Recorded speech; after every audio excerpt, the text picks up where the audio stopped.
ટેન્શનમાં દેખાય છે ને? કંટાળી ગઈ છું યાર.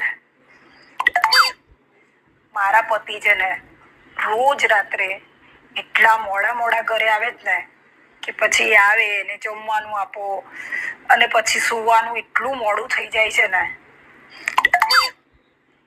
બેન, પણ મેં એ વસ્તુ જોઈ છે કે તારા પતિ રોજ રાત્રે 9 વાગે એટલે ઘરે આવી જાય છે. તે એવું તો શું કર્યું છે?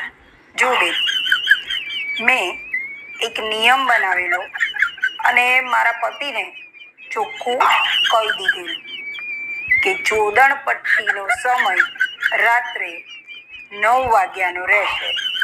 તું આવ કે નહીં આવ, આઈ ડોન્ટ કેર.